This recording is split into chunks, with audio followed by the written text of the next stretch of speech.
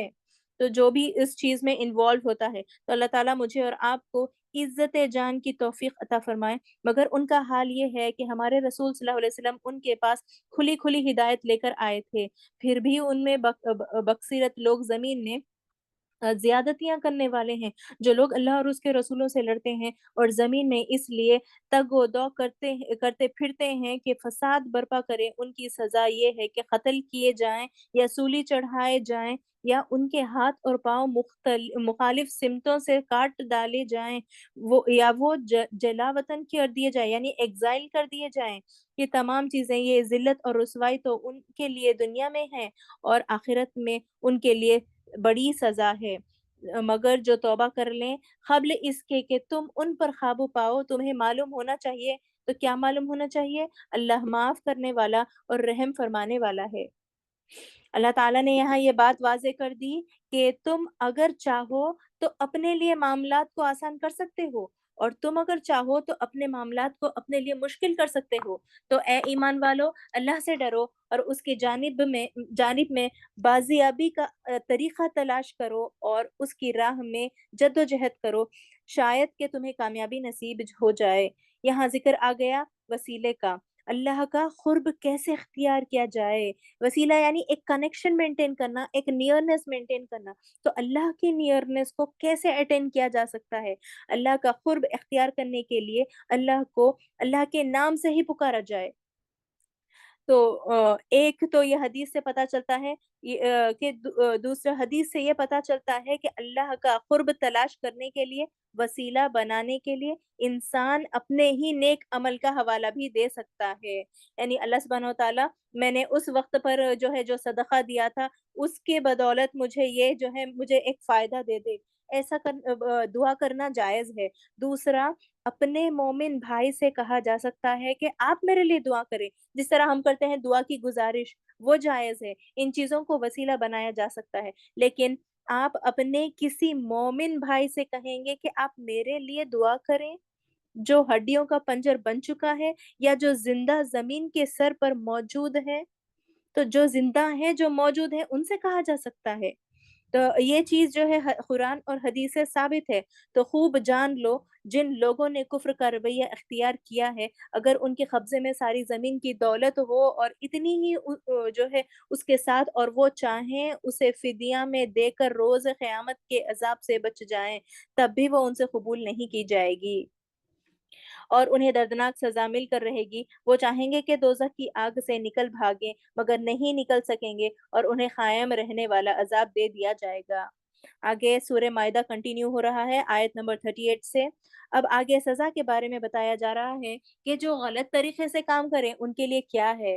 وَالسَّارِقُ وَالسَّارِقَاتُ فَاقْطَعُوا أَيْدِيَهُمَا، اور چور خواہ مرد ہو یا عورت۔ تو پریویسلی کیا ڈسکس کیا گیا تھا؟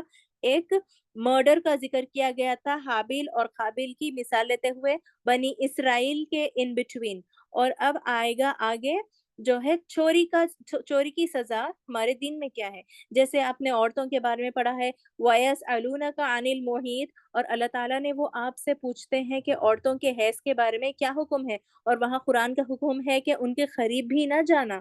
یعنی قرآن ایک کمانڈ دیتا ہے اور سنت اس کا میتھڈولوجی بتاتا ہے۔ وہی بات یہاں آ گئی، اور نشوز کی بات جو آئی تھی، وَضَرَبُهُنَّ، کہ کس طرح ایک عورت جو نشوز میں انوالوڈ ہے اسے کس طرح ٹریٹمنٹ دیا جائے، کیا پریونٹیو میجرز لیا جائے۔ تو کون بتائے گا کیا پریونٹیو میجرز لیا جائے؟ سنت بتائے گی، حدیث بتائے گی، رسول اللہ صلی اللہ علیہ وسلم کی کلام بتائے گا، رسول اللہ صلی اللہ علیہ وسلم کی حدیث بتائے گی، تو میتھڈولوجی۔ تو اسی طرح چوری کی سزا بتا دی گئی اس آیت میں، ان کے ہاتھ کاٹ دو۔ تو کس طرح کاٹنا ہے اور کہاں سے کاٹنا ہے کون بتائے گا؟ رسول اللہ صلی اللہ علیہ وسلم۔ یہ نہ ہمیں سوسائٹی بتا سکتی ہے، نہ معاشرہ بتا سکتا ہے، نہ آس پاس کے لوگ، کوئی بھی نہیں، بس قرآن بتا سکتا ہے اور اس کا میتھڈولوجی سنت بتا سکتی ہے۔ رسول اللہ صلی اللہ علیہ وسلم نے یہاں بتا دیا کہ چور خواہ مرد ہو یا عورت، فَاقْطَعُوا أَيْدِيَهُمَا، دونوں کے ہاتھ کاٹ دو۔ چاہے وہ مرد ہو یا عورت۔ اور کون بتائے گا کہاں سے کاٹیں گے؟ حدیث بتائے گی۔ تو رسول اللہ صلی اللہ علیہ وسلم بتائیں گے کہاں سے کاٹا جائے گا۔ یہ ان کی کمائی کا بدلہ ہے، اور اللہ ہی کی طرف سے جو ہے عبرتناک سزا ہے۔ اللہ کی قدرت سب پر غالب ہے، اور وہ دانا اور بینا ہے۔ پھر جو ظلم کرنے کے بعد توبہ کر لے اور اپنی اصلاح کر لے تو اللہ کی نظر عنایت پھر اس پر مائل ہو جائے گی۔ اللہ بہت درگزر کرنے والا اور رحم فرمانے والا ہے۔ جہاں تک ہاتھ کاٹنے کی بات ہے تو یہ معمولی کھانے پینے کی چیزوں کی چوری پر ہاتھ کاٹنے کا نہیں ہے۔ یہ ایک سرٹین کرائٹیریا ہے جس کے اوپر ہاتھ کاٹا جاتا ہے، اور اسکالرز کہتے ہیں کہ ہاتھ کاٹنے کی نوبت اس وقت آتی ہے جب کافی حد تک لوگوں کی ضروریات زندگی پوری کی جا رہی ہو، ان کی بیسک نیسیسٹی آف لائف جو ہے دی جا رہی ہو۔ آپ دیکھیے سعودی عرب کے اندر یہ قانون نافذ ہے کہ کوئی چوری کرے تو اس کا ہاتھ کاٹ دیا جاتا ہے۔ آپ حج یا عمرہ کرنے جاتے ہیں، آپ کو جو ہے کتنے ٹوٹے ہاتھ والے نظر آتے ہیں، کوئی نظر نہیں آتا کہ یعنی چوری تو کامن ہے، ابھی بھی کامن ہے وہاں پر، مگر یہ قانون ہے لیکن اتنا امپلیمنٹ نہیں کیا گیا۔ جہاں شریعت نافذ ہو جاتی ہے وہاں ایسی چیزیں ان قوانین کی حفاظت کرتی ہیں۔ بس یہ تمام چیزیں کیوں ہیں؟ کوڑے مارنے کا حکم یا پھر چوری کا حکم، یہ تمام چیزیں دین اسلام میں کیوں ہیں؟ تاکہ رولز اینڈ ریگولیشنز مینٹین رہے اور لوگ اس لیول کی برائی میں نہ اترے۔ تو یہ بات ہے۔ تو یہ بتایا گیا ہے کہ جو اللہ کا حکم ہے اس کو نافذ کرو۔ کیا تم جانتے نہیں ہو کہ اللہ زمین اور آسمانوں کی سلطنت کا مالک ہے، جسے چاہے سزا دے، جسے چاہے معاف کر دے، تو وہ ہر چیز کا اختیار رکھتا ہے۔ تو اپنے ذہن میں یہ بات رکھیے کہ جب بھی اسلام کے خلاف یعنی اسلام کی سزاؤں کے بھی خلاف انگلیاں اٹھائی جائیں، فنگر پوائنٹنگ کی جائے، تو بتا دیں کہ سزائیں آتی ہے سسٹم کی حفاظت کرنے کے لیے، سزائیں بنائی جاتی ہیں سسٹم کی حفاظت کرنے کے لیے تاکہ قوانین کی یعنی رولز اینڈ ریگولیشنز کی حفاظت ہو سکے۔ اے پیغمبر صلی اللہ علیہ وسلم، تمہارے لیے بعض لوگوں سے رنج نہ ہو، وہ لوگ جو کفر کی راہ میں بہت تیز گمی دکھا رہے ہیں، خواہ وہ ان میں سے ہوتے ہیں جو منہ سے کہتے ہیں ہم ایمان لائے مگر دل ان کے ایمان نہیں لائے۔ تو کون ہے وہ لوگ؟ اگین منافقوں کا ذکر آ گیا ہے۔ تو منافقوں کا ذکر سورہ بقرہ میں ریپیٹڈلی آیا ہے، سورہ نساء میں آیا ہے، اب پھر سورہ مائدہ میں وہی منافق کی آیتیں آئی ہیں۔ یہ کون لوگ ہیں؟ یعنی یہودی منافق جو ہے اسکیم کے تحت آیا کرتے تھے۔ آپ صلی اللہ علیہ وسلم سے بات کو کچھ بنا کر بتاتے تھے، باتیں بنا کر بتاتے تھے تاکہ آپ صلی اللہ علیہ وسلم کوئی ایسی بات کریں جس سے ان کو موقع مل جائے باہر جا کر کے رسول اللہ صلی اللہ علیہ وسلم نے ایسی بات کہی اس کا پروپیگنڈا بنا دے۔ تو ایسی بات کرنے کے لیے وہ لوگ آتے تھے رسول اللہ صلی اللہ علیہ وسلم کے پاس، اسکیم مائنڈ میں جو ہے اسٹریٹجی یا اسکیم لے کر آتے تھے۔ تو آپ صلی اللہ علیہ وسلم کی محفل میں آ کر بیٹھا کرتے تھے، یہ ہدایت کے لیے نہیں آتے تھے۔ تو جب رسول اللہ صلی اللہ علیہ وسلم سرمنز ڈیلیور کرتے تھے یا پھر ممبر پر ٹھہر کے اپنی پلپٹ پر ٹھہر کے سرمنز ڈیلیور کرتے تھے، اس موقع پر وہ آ کر محفل میں بیٹھا کرتے تھے، مگر ان کے دل میں ایمان نہیں تھا، بس ان کے دل مائنڈ میں ایک اسٹریٹجی تھی، کہیں کچھ ایسے الفاظ مل جائے کہ اس کو ہم فیبریکیٹ کر کے لوگوں تک غلط وے میں پہنچائے۔ تو اور دوسرے لوگوں کی خاطر جو تمہارے پاس کبھی نہ آئے، سنگے لیتے پھرتے ہیں۔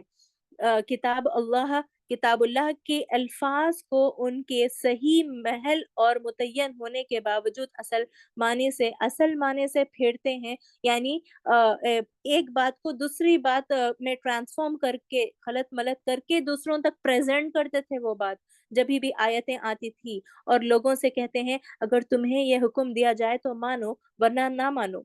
سیلف انٹرپریٹیشنز، تمہیں سمجھ آتا ہے اللہ کا قانون تو عمل کرو، نہیں سمجھ آتا تو کہو میرا تو یہ خیال نہیں ہے کہ اس کا یہ مطلب ہے، مجھے تو لگتا ہے۔ کیا ہماری ایزمپشنز کے حساب سے دین ہوتا ہے؟ نہیں۔ کیا ہمارے سیلف انٹرپریٹیشن، ہم جو انٹرپریٹ کرتے ہیں، کیا اس کے حساب سے دین ہوتا ہے؟ نہیں۔ جو لوگ پڑھا ہوتا ہے اس فقہ میں، اس دین میں، یعنی اسکالرز جو ہوتے ہیں ان کے پاس علم ہے، تو جب وہ جو ہے اپلائی کرتے ہیں اور دوسروں تک پہنچاتے ہیں، تو میرا تو یہ خیال نہیں ہے کہ اس کا یہ مطلب ہے، مجھے تو لگتا ہے یہ اپلائی کرے گا، مجھے تو لگتا ہے چوری کرنے پہ ہاتھ کاٹنی چاہیے یا نہیں، اتنا شدید ظلم ہم کیوں کریں انسان کے ساتھ؟ ایسی باتیں نہیں ہیں، جو دین کہے گا وہی ہوگا۔ اپنے فیصلوں کی بنا پر شریعت کو موڑ توڑ کر بتا دیتے ہیں اس طرح کے منافق، جسے اللہ نے ہی فتنے میں ڈالنے کا ارادہ کر لیا ہو، وَمَن يُرِدِ اللَّهُ فِتْنَتَهُ، اس کو اللہ کی گرفت سے بچانے کے لیے تم کچھ نہیں کر سکتے۔ یہ وہ لوگ ہیں جن کے دلوں کو اللہ نے پاک کرنا نہیں چاہا۔ کون ہے وہ؟ منافق۔ ان کے لیے دنیا میں رسوائی ہے اور آخرت میں سخت سزا۔ ایسا حال ہوگا ان کا، یہ جھوٹ سننے والے ہیں اور حرام کا مال کھانے والے ہیں۔ آگے سورہ معاہدہ کنٹینیو ہو رہا ہے، آیت نمبر 42۔ سمعون للکاذب اکلون السحت، جھوٹ کا چسکا۔ اسکالرز کہتے ہیں جس کو لگ جائے، یعنی جو ریپیٹڈلی لائز کہتا ہے، اس کو قرآن مزیدار نہیں لگتا۔ جس کو موویز دیکھ کر جو ہے فیک سٹوریز، فیبریکیٹڈ سٹوریز پر رونا دھونا آئے، یا کوئی میچ جیتنے ہارنے پر رونا آئے، ڈراماز دیکھ دیکھ کر رونا آئے، اس کو قرآن کی آیت سن کر رونا کیسے آئے گا؟ جھوٹ کا چسکا اسے لگ گیا، باہر کی دنیا کا فیبریکیٹڈ ورلڈ کا، فینٹیسی ورلڈ کا چسکا اسے لگ گیا، تو قرآن کی آیت پر کیسے رونا آئے گا؟ یہاں پر آ گیا ہے، لہٰذا اگر یہ تمہارے پاس اپنے مقدمات لے کر آئیں تو تمہیں اختیار دیا جاتا ہے، چاہو ان کا فیصلہ کرو ورنہ انکار کر دو۔ انکار کر دو، یہ تو تمہارے لیے کچھ نہیں بگاڑ سکتے، اور فیصلہ کرو تو پھر ٹھیک ٹھیک انصاف کے ساتھ فیصلہ کرو۔ ان اللہ یحب المقسطین، اللہ انصاف کرنے والوں کو پسند کرتا ہے۔ اور پھر یہ کیسے حکم بناتے ہیں جبکہ ان کے پاس تورات موجود ہے جس میں اللہ کا حکم لکھا ہوا ہے، اور پھر یہ اس بات سے منہ موڑتے رہتے ہیں۔ اصل بات یہ ہے کہ لوگ ایمان ہی نہیں رکھتے۔ تو خیبر کے علاقے میں جو تھے یہودی قبیلے میں ایک عورت اور مرد کے آپس میں ناجائز تعلقات تھے۔ تو یہ آیت جس مراد سے آئی ہے، یہودی قبیلے میں ایک عورت اور مرد کے پاس میں ناجائز تعلقات تھے، حالانکہ دونوں شادی شدہ تھے۔ تو انہوں نے سزا سے بچنے کے لیے یہ سوچا کہ ہم اپنی تورات کے حکم کو چھوڑ کر رسول اللہ صلی اللہ علیہ وسلم کے فیصلہ کرواتے ہیں۔ تو وہ تھے اور ایکچوئل میں یہودی، تو ان کے پاس کون سی شریعت تھی؟ موسیٰ علیہ السلام کی شریعت تھی۔ تو موسیٰ علیہ السلام کی شریعت میں بھی جو ہے کوڑے لگنا وغیرہ تھے۔ تو انہوں نے کیا سوچا، فور ٹائم بینگ ہم رسول اللہ صلی اللہ علیہ وسلم کے پاس جاتے ہیں، ان سے فیصلہ کرواتے ہیں، ہو سکتا ہے ہم بچ جائیں، ہو سکتا ہے رسول اللہ صلی اللہ علیہ وسلم پر جو شریعت دی گئی ہے اس میں کوڑے نہیں لکھے ہوئے ہیں، تو ہم بچ جائیں گے۔ انہوں نے یہ بات سوچی، انہوں نے اس طرح کی منافقت کی، اس لیے کہ ان کے یہاں یہ طریقہ کار رہا تھا کہ جو ایلیٹ کلاس کے لوگ ہوتے تھے ان کے لیے سزاؤں کی معیار الگ ہوتی تھی، اور جو کم طبقے کے لوگ ہوتے تھے ان کے لیے سزاؤں کی معیار الگ ہوا کرتی تھی۔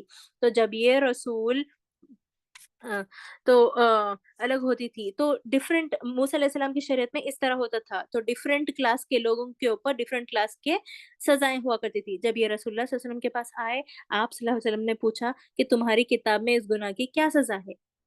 تو انہوں نے بتایا کہ رجم کی سزا ہے، یعنی سٹوننگ ٹو ڈیتھ، رجم کی یعنی کوڑے مارنے کی سزا ہے۔ اللہ کے رسول صلی اللہ علیہ وسلم نے اس کو کنٹینیو کیا اور انہوں نے کہا کہ یہی سزا تم دونوں کی دی جائے گی، اس کی طرف اشارہ کیا گیا ہے۔ تو یہاں پر ایک رسول اللہ صلی اللہ علیہ وسلم کی حکمت دیکھیں، ان کی وزڈم دیکھیں کہ کون تھے وہ لوگ؟ یہودی، یعنی وہ تھے ایکچوئل میں موسیٰ علیہ السلام کی پروجنی میں تھے وہ لوگ، اور جو ہے ان کو فالو کرنے والے تھے۔ تو آپ فی الحال جو ریلیجین میں ہیں، آپ جس ریلیجن کو فالو کرتے ہیں، اسی کے جو ہے حساب سے آپ کو جو ہے سزا ملے گی۔ یہ ایک حکمت والی بات تھی جو رسول اللہ صلی اللہ علیہ وسلم نے دکھائی، یعنی یہ ایسے لوگ ہیں جو نہ تو قرآن پر ایمان لاتے ہیں اور نہ خود اپنے کتاب تورات پر ایمان رکھتے تھے۔ تو ہم نے تورات نازل کی جس میں ہدایت اور روشنی تھی، سارے نبی جو مسلمان تھے اسی کے مطابق ان یہودیوں کے معاملات کا فیصلہ کرتے تھے۔ اسی طرح ربانی یعنی علماء اور اہبر، جو جیوز کے اہبر یعنی وہاں کے اسکالرز ہوتے تھے جیوز کے، اسی پر فیصلوں کے مدار رکھتے تھے، کیونکہ انہیں کتاب اللہ کی حفاظت کا ذمہ دار بنایا گیا تھا۔ تو اہبر جو ہوتے تھے وہ اسکالرز آف جیوز جو ہے، قانونی تعلیمات دینے والے لوگ، جیسے مفتی ہمارے پاس ہوتے ہیں ان کے پاس اہبر ہوتے ہیں، تو وہ جو ہے فرقی مسائل بتاتے ہیں۔ قاضی ان کا ذکر ہے، ان لوگوں کا قول تھا کہ ان کا کہنا تھا، ربانی اور رہبر گواہی دیتے تھے کہ کتاب تورات میں جو لکھا ہے وہ ہم صحیح بتائیں گے، لیکن یہ اپنی خواہشات کے مطابق ان احکامات کو موڑ توڑ کر بتایا کرتے تھے۔ تو ایکچوئل میں انہی کے اسکالرز صحیح بات کو تورات میں جو ہے اسی بات کو موڑ توڑ کر اپنی خواہشات کے حساب سے بتاتے تھے. تو احبر ہو گئے وغیرہ تو مسائل بتانے والے. اب ربانی کون ہوتے ہیں؟ ربانی وہ تھے جو تزکیہ کریں، جو اخلاقی تعلیمات دیں، مینرز کے بارے میں، آداب کے بارے میں بتاتے تھے. وہ لوگ احبر کیا بتاتے تھے؟ لاس اینڈ ریگولیشن اور فقہی مسائل بتاتے تھے. ربانی جو ہے گڈ مینرز اور ادب بتاتے تھے. دونوں کا ذکر یہاں پر آ گیا. اور پس اے گروہ یہود، تم لوگوں سے نہ ڈرو بلکہ مجھ سے ڈرو. فلا تخشون الناس وخشونی. ہم کہتے ہیں بچوں کو بچوں کو ڈراؤ نہیں، اللہ سے ڈرو. اللہ سے ڈرو گے تو اللہ سے دور ہو جاؤ گے. اللہ نے قرآن میں اب تک جو ہے آپ بھی جو ہے یہاں تک ہم 6 جز تک پڑھ چکے ہیں. اللہ تعالیٰ نے اب تک کتنی مرتبہ یہ کہہ دیا فلا تخشوا الناس وخشونی. ان سے ڈرو، مجھ سے ڈرو، ان سے نہ ڈرو، مجھ سے ڈرو. یہ بات ریپیٹڈلی کہی گئی. اللہ سے ڈرو، میرا تقوی اختیار کرو اور میری آیت کو ذرے ذرے سے معاوضہ لے کر بیچنا چھوڑ دو. جو اللہ کی نازل کردہ بیچنے سے مراد یہاں پر ہے اپنی خواہشات کی پیروی نہ کرو، اپنی خواہشات کے حساب سے اپنا دین ریزیوم نہ کرو. آپ جس طرح دین بتایا گیا ہے اس طرح دین کو جو ہے تھام لو. کسی ڈیسیشنز میں ہو یا پھر اپنے کسی جو ہے لائف کے سٹیپ میں. تو تورات میں ہم نے یہودیوں پر یہ حکم لکھ دیا تھا کہ جان کے بدلے میں جان، آنکھ کے بدلے آنکھ، ناک کے بدلے ناک، کان کے بدلے کان، ڈانٹ کے بدلے ڈانٹ اور تمام زخموں کے لیے برابر کا بدلہ ہوگا. یہ بات تھی تورات میں. پھر جو قصاص کا صدقہ کر دے تو وہ اس کے لیے کفارہ ہے. اور جو لوگ اللہ کے نازل کردہ قانون کے مطابق فیصلہ نہ کرے وہی ظالم ہے. اللہ کی کتاب کی حفاظت اس پر عمل کرنے سے ہوتی ہے. تو اگر اللہ کی کتاب کی حفاظت عمل کرنے سے ہوتی ہے. بس یاد رکھ لیں، اگر آپ چاہتے ہیں، آپ اور میں چاہتے ہیں کہ آپ اللہ کی کتاب کی حفاظت کرنے والے بن جائیں، تو آپ اور میں اس کتاب کے احکامات، جو بھی لاس اینڈ ریگولیشنز ہیں، کمانڈز ہیں اللہ سبحانہ و تعالیٰ کے، اس پر عمل کرنا شروع کر دیں اور عمل میں ڈھل جائیں. آگے سورہ مائدہ کنٹینیو ہو رہا ہے آیت نمبر 46 سے. پھر ہم نے ان پیغمبروں کے بعد مریم کے بیٹے عیسیٰ علیہ السلام کو بھیجا. تورات میں سے جو کچھ اس کے سامنے موجود تھا وہ اس کی تصدیق کرنے والا تھا.